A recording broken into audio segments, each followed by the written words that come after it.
2 లక్షల రూపాయల దాకా ఆ కిలాడి లేడీ ఆ యువకుడి నుంచి వసూలు చేసింది. ఆ తర్వాత ఏమైంది? Watch it. బద్వేల్ పట్టణానికి చెందిన అశోక్ అనే ఈ యువకుడికి ఇన్స్టాగ్రామ్లో పూజిత అనే యువతి పరిచయమైంది. ఆ పరిచయం కాస్త ప్రేమగా మారింది.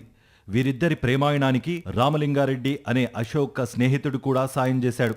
దాదాపు ఏడాదిన్నరగా ప్రేమాయణం సాగించిన తర్వాత ఆ యువతి తన అసలు రూపాన్ని బయటకు తీసింది. తన అక్క పెళ్లిని సాకుగా చూపి అశోక్ దగ్గర కొంత డబ్బులు తీసుకుంది.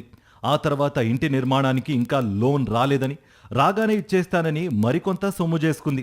ఇలా దపదపాలుగా మొత్తం 82.67 లక్షల రూపాయలు వసూలు చేసింది. తీసుకున్న డబ్బు తిరిగి ఇవ్వమంటే బాధితుణ్ణి బెదిరించడం మొదలుపెట్టింది. అప్పు చేసిన డబ్బు సమకూర్చమని, తనకు ఇబ్బందిగా ఉందని అడిగితే ఆత్మహత్య చేసుకుంటానంటూ బెదిరింపులకు దిగింది. దీంతో నిజ నిజాలు వాకప్ చేయగా తాను మోసపోయినట్లు అశోక్కు అర్థమైంది. ఈ వ్యవహారంలో తన స్నేహితుడు రామలింగారెడ్డి కూడా తాను ఆమె ట్రాప్లో పడటానికి కారణమయ్యాడని బాధితుడు అశోక్ అంటున్నాడు. ఈ క్రమంలో మొత్తానికి తాను మోసపోయానని తెలియడంతో అశోక్ బద్వేల్ అర్బన్ పోలీస్ స్టేషన్లో చీటింగ్ కేసు పెట్టాడు.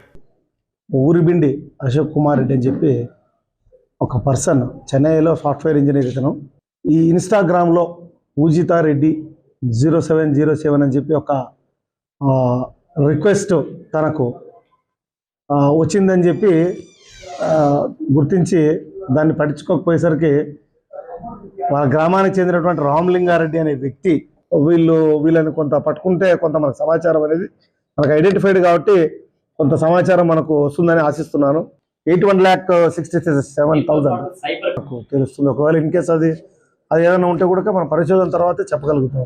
ఎప్పుడైతే ఇతను తెలుసుకొని ఇదేదో చీటింగ్ జరుగుతూ ఉందని ఆమెను రిటర్న్ చేయమని అడుగుతూ ఉండేసరికి ఆవిడ ఈ కత్తి తీసుకొని ఇట్లా పోసుకున్నట్లుగా వీడియో కాల్లో చూపెట్టడం జరిగింది.